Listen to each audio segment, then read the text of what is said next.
Another day, another experiment.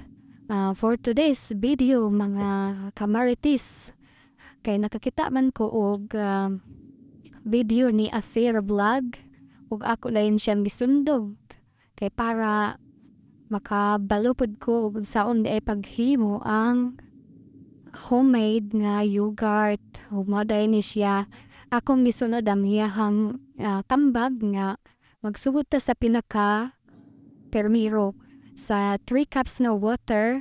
By the way, kaning water is mineral water nga akong gigamit.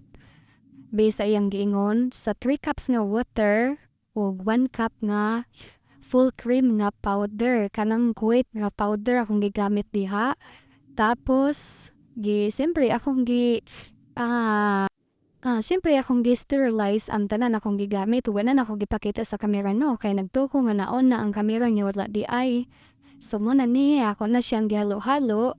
Wala pa naka-on ang apoy. So diri ako na siyang gipasigaan kay na will combine naman siya no.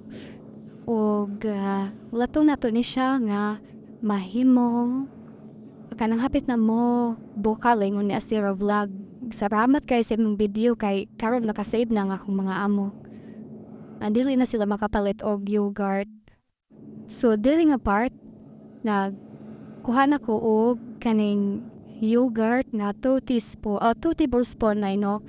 2 tablespoon nga yogurt o mukuha din ko gamay nga kadtong gi-mix nga gipakuluan. So mo ni siya nga mineral water na akong gigamit no. Ug dayon kuha ta gamay diha nga atong i-mix. Ug mo na dayon ni kay na bugnaw naman siya. So ako na siyang gihalin sa garapon sa jar na sterilize po na siya. So, ato na siyang pabuton nga mabugnaw. Adisir nato hipuson at adisir nato ibalot sa anything kanang mga kuan, mga futa, kanang mga tuwalya nga wala nagigamit. So, isara na rin nato siya kaya ato na siyang puston.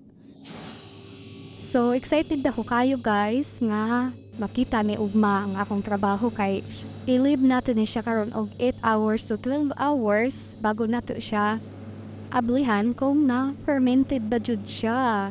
So excited na ko. So let's wait. Itago mo na pug karon kay human naman ang 8 hours. Excited na kayo po maablihan siya tanaw nato.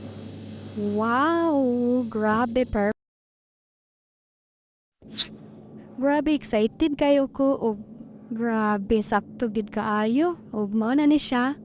After overnight sa ref, mao na ni siya. Perfect. O diba?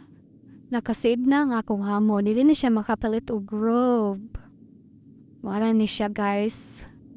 Salamat sa pagtan-aw. See you in the next experiment. Babush!